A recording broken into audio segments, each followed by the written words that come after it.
Hi, my name is Faisil, and this video is going to be about how to detect politics at work and how to actually work around it. If you want to be successful, you must learn to forgive those who have actually hurt you.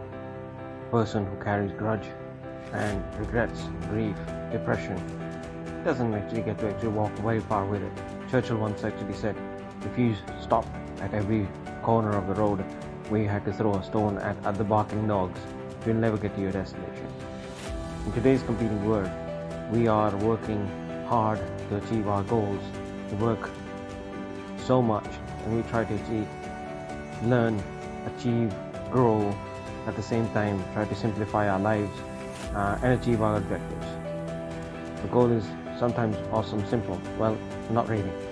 I've seen so many videos and I've seen a lot of content that's actually available out there, but nobody actually teaches you how to detect what's happening in your office and is it helpful for you, or how can you actually work your way out of this misery where your leadership is not actually really working with you. So the answer is very simple. You've got to see the signs.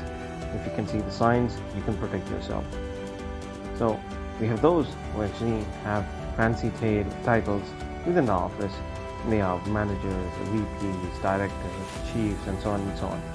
These people have been given the roles, and now they can be divided into two groups. There are those who get these titles and then they think that they have that awesome right to dictate these people around, tell them what to do, and boss them around and tell them this is what they want out of them. Sometimes that management style may work for them in the short term, but in the long term it earns no respect whatsoever. And then there are those who are actually interested in actually making their people grow, especially the ones who are actually working with them. The fact is, the second group is actually much more better. Those managers, those directors, those chiefs who actually care about the people below them and help grow them, nurture them, and look after their careers, look after their learning curve, look after their goals, as well as their own. They actually see themselves growing much more quicker, and their subordinates also growing along with them, and they build a lifelong relationship with them. There are those who are self-drivers. There are those who actually drive themselves. There are those who are people-driven. People-driven people have different goals. They care for others. They look for their family. They look for their learning. They look for their salary. They look for their personal growth. But those who are actually self-drivers, they are selfish. They look for themselves. They look for their title. They look for their salary. They look for their own role, and they would crush you down any truck wherever they get the chance. So what if you are actually stuck in under a bad manager? What sort of messages should you be looking for? What sort of signs you should be looking for? Well, first things first, have patience. Patience is very valuable.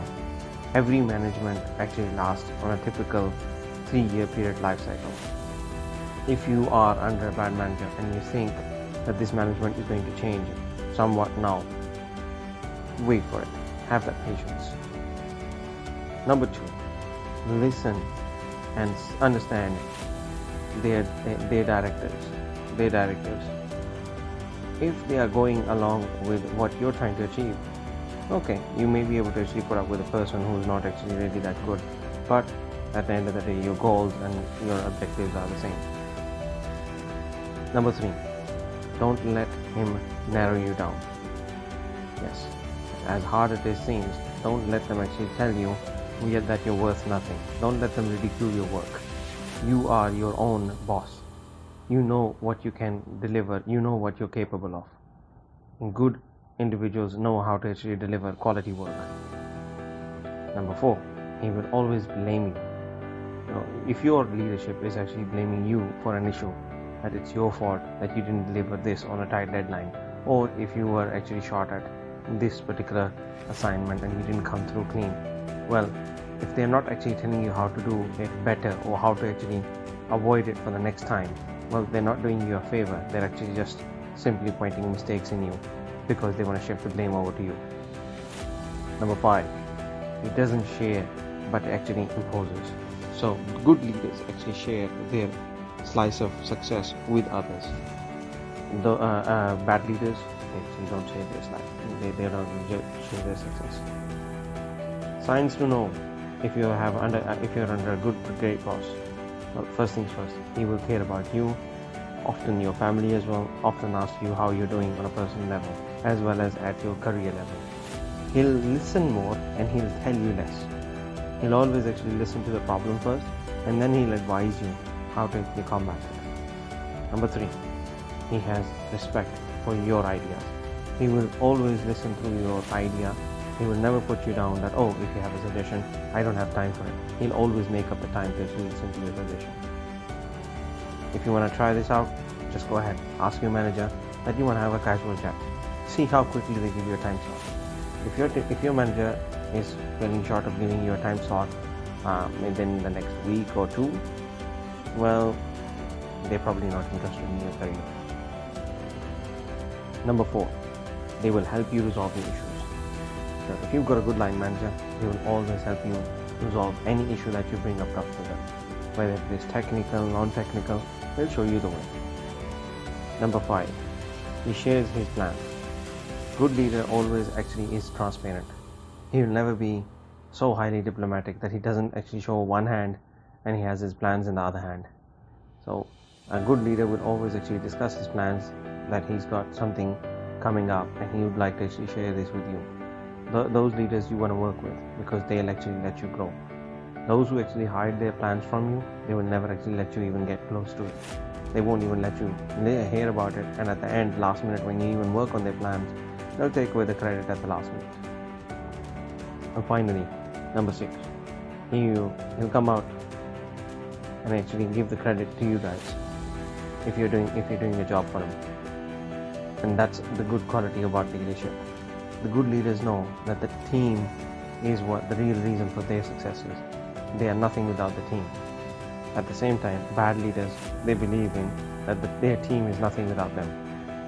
The reality is, every human individual is dependent upon their team.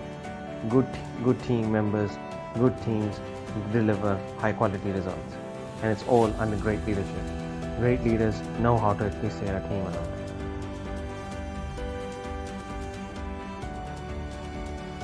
So,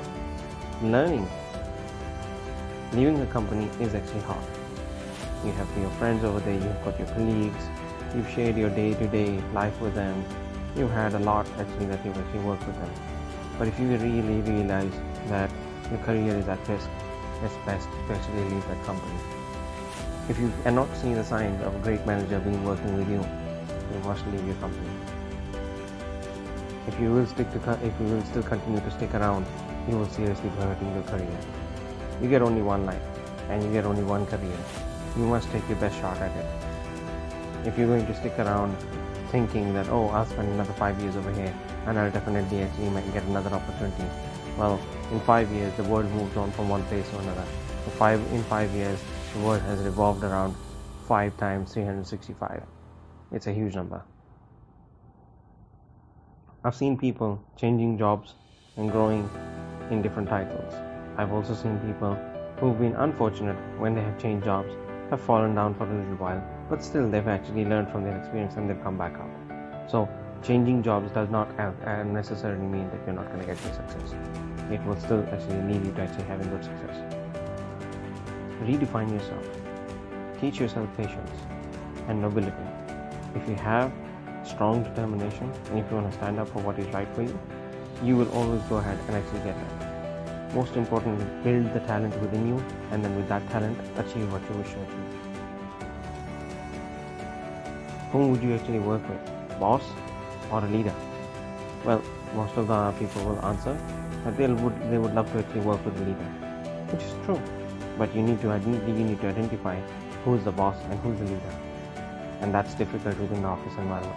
Often your manager is sometimes just behaving like the boss, but you wouldn't even realize it. You need to be actually seeing the signs, the yearly cycles of the carrot that is being dangling in front of you.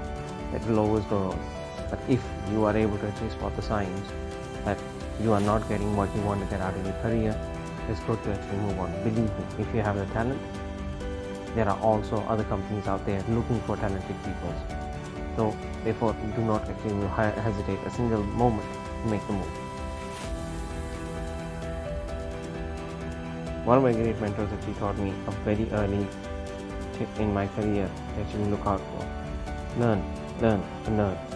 Never let a single week go by when you haven't learned something new. Learning with new skills is directly proportional to success. So, learning results in success. Remember, people join great organizations, but they leave those organizations because of bad management.